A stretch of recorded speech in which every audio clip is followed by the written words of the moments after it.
Later today. So let's welcome on board Pranjul Bhandari from HSBC Securities and talk about what she's expecting. Pranjul, hi, morning. Good to have you on the show. Help us understand what your own expectations are of what the Q2 figure is going to be like, and is it a given that it's going to be much better than Q1?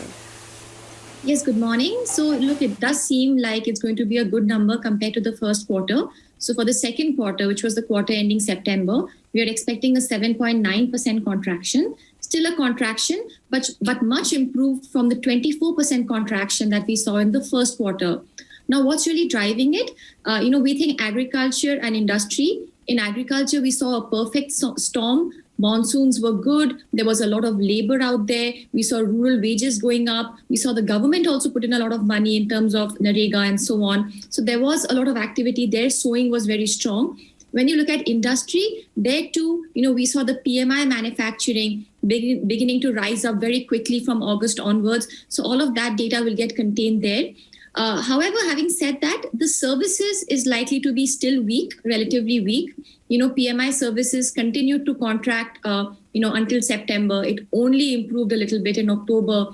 And then also government spending, a part of it, which also comes in services, was weak in the quarter. So when we bring all of that together, the fact that agri and industry will improved quite a lot, even if services did not improve that much, we find that the contraction will be much lower in the second quarter. I think in terms of the drivers, it's pent-up demand, it's an upcoming festival demand, the forced savings which a lot of people have accumulated, they're trying to go and spend it. All of that is going to come together in this print, in our view.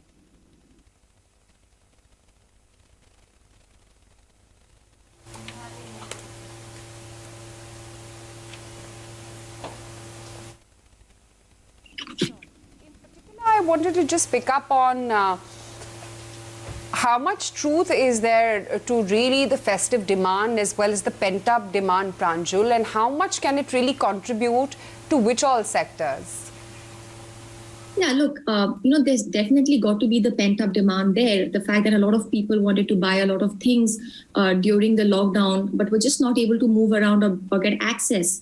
And we're seeing it, in a lot of the data that we track. So, for example, pick up IIP. IIP non-durable production had really gone up. Closer to the festival season, even durables production has really gone up. In fact, so much so that we are actually seeing an improvement in construction and infrastructure, which sort of comes a bit later, also, out there in the data. So I think the pent-up and the festival demand is real. I think the bigger question to ask is how long will it last?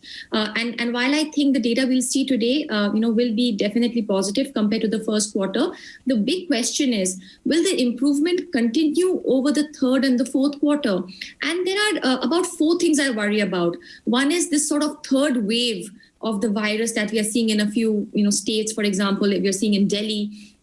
Second, the festive and the pent-up demand actually at some point also fizzle out, right? So, what happens when that takes force?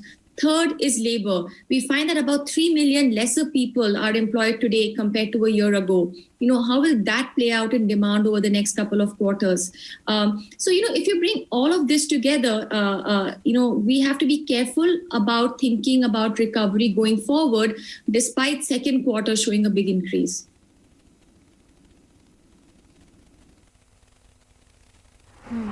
Pranjul, I wanted to also get in a sense as to what the outlook is going forward when it comes to GDP. While we are saying that the contraction is likely to be lower this quarter around, is there a sense that as things start opening up, as we see, trends recovering across the board, be it in manufacturing, services sector, real estate, etc., that we are going to continue to see a recovery in the, GDP numbers, and that the second half and the coming quarters look a lot more promising? Yeah, a couple of things here. Firstly, I just want to take a step back to the first quarter. Recall that we had a 24% contraction, but also remember that we did not have access to corporate data then because a lockdown was going on and the corporates were given 1 to 2 months extra to file their returns. Now that data is available, and there is a big likelihood, in my view, that the 1Q data is going to get revised. And it could get revised upwards. So that's one thing we have to keep in mind.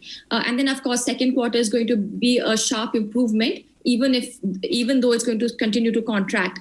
But going ahead, there were three constraints that we saw through this whole lockdown and coronavirus period. Three constraints to growth. One was logistics, the second was labor, and the third was access to finance. At the data we look at, the logistics constraint has gone away quite a lot. Things are opening up, trains are moving, planes are flying much more than before. When you look at labor, the fact that there had been so much reverse migration, we are finding that a lot of labor are coming back, after the sowing season has become over in rural India. So the labor constraint in urban India is also fading. But the constraint that remains is financial.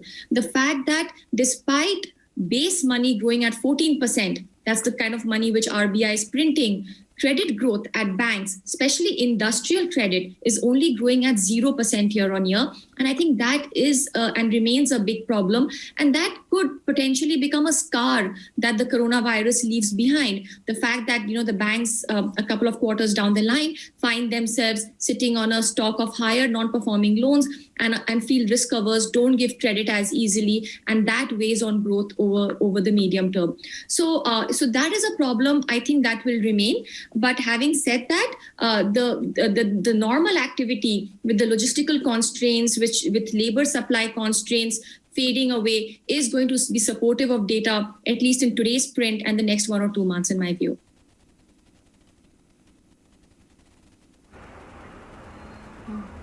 And Pranjul, just give us a sense as to what the reality is, to your opinion, on the on-ground activity of how corporate India as well has seen opening up of a lot of their capacities, their plants. Are things now pretty much back to what the pre-COVID levels as well had indicated when it comes to the overall demand, supply chain constraints that we had seen a few months ago? Yes, so I think you're talking about the logistical challenges that were being faced. One very good indicator of that is retail inflation minus wholesale inflation. Manufacturers produce a few goods, but by the time it reaches the retailers or the final consumers, does price really rise? Because that would be a reflection of logistical constraints. What we have found is that this wedge had risen, but it has started to come off quite a lot in the last 2 months. So it seems to me that these sort of constraints that we had seen during the lockdown, all the logistical, transportational bottlenecks, I think all of that are fading. In terms of corporates, I think what the latest corporate results data has shown is that large corporates, especially in the listed world, large corporates are doing better than the smaller corporates. And in general, listed companies are doing better than the smaller unlisted companies. So while we are seeing an improvement, much of the improvement is concentrated on the upper end. In some sense, this is something that stokes inequality. The fact that the larger firms don't employ as many people as the smaller firms. So if the larger firms are doing much better than the smaller firms, then you do have a sense that, the labor markets are something that could remain weak for longer. But having said that, the large firms have really picked up, the performance, and they are doing well.